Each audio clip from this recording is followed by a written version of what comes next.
নমস্কার বন্ধুরা, CricTalk Bengali চ্যানেলে স্বাগত। আইপিএল শুরু হওয়ার আগে কেকেআরের বোলার হার্ষিত রানা পুরো ছেয়ে গেল অস্ট্রেলিয়ার মাঠে। অস্ট্রেলিয়া বনাম ভারত প্রথম টেস্ট ম্যাচে 15 ওভার বল করে 3টি মেডেন ওভার ও 3টি উইকেট নিয়ে তার প্রথম টেস্ট ম্যাচ শুরু করেছিল হার্ষিত রানা। আর প্রথম টেস্টেই তার প্রথম উইকেট ছিল ভারতের এগেনস্টে অস্ট্রেলিয়ার খতরনাক ট্রাভিস হেড। হ্যাঁ, খতরনাক এই জন্যই কারণ টেস্ট ওয়ার্ল্ড কাপ এবং ওয়ানডে ওয়ার্ল্ড কাপ দুটোতেই ট্রাভিস হেড আমাদেরকে হারিয়েছিল, মানে ভারতকে হারিয়েছিল। আর কোনো ব্যাটসম্যানই ইন্ডিয়ার এগেনস্টে টিকতে পারেনি, কিন্তু ট্রাভিস হেড একা হাতেই ম্যাচ বার করে দিয়েছিল। ট্রাভিস হেডকে পরপর দুটি শর্ট পিচ বল করে হঠাৎ একটা ইনসুইং বল করে বোল্ড আউট করে দিয়েছিল হার্ষিত রানা। তোমরা যদি দেখে থাকো তাহলে দেখবে যে পরপর শর্ট পিচ বল করলো, তারপর একটা বাউন্সার দিল, তারপর একটা ইনসুইং দিয়ে একদম হার্ষিত রানা পুরো বোল্ড করে দিল। এখানেই শেষ নয়, গতকাল অস্ট্রেলিয়ার প্রাইম মিনিস্টার 11-এর এগেনস্টেও ভারতের ম্যাচ ছিল।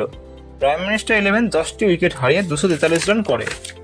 ভারত ম্যাচ জিতে গেছিল, কিন্তু আসল বিষয় হলো হার্ষিত রানাকে 4 ওভার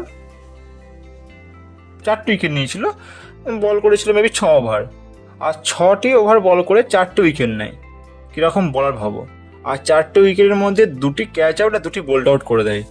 আইপিএলে কেকেআরের খতরনাক বলার তৈরি করেছে বড়বাবু, যা 2025 আইপিএলে চমক দেবে। কিন্তু এখনও তার হাতে 4 মাস সময় আছে, তাই হার্ষিত রানা চাইবে আরও পরিশ্রম করে আরও ভালো বলার তৈরি হওয়ার।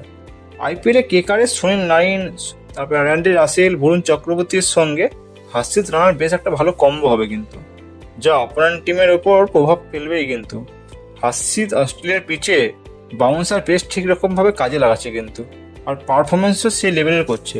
তাই সে চাইবে জাসপ্রীত বুমরার কাছ থেকে অনেকটা শিখে নেওয়ার। 2024 আইপিএলে আমরা দেখেছি হার্ষিত রানাকে ভালো পারফরমেন্স করতে। তিনি 13টি ম্যাচ খেলে 2024 আইপিএলে 19টি উইকেট নিয়েছিল। 2025-এও কেকেআরের সমর্থকরা চায় তার সেরা পারফরমেন্সটা দেখার। তোমাদের মধ্যে 2025-এ কেকেআরের হয়ে সব থেকে বেশি উইকেট কে নেবে নিচে কমেন্ট করে জানাও। আর ভিডিওটি ভালো লাগলে চ্যানেলটি সাবস্ক্রাইব ও পাশে থাকা বেল আইকনটি বাজিয়ে দিও। ধন্যবাদ।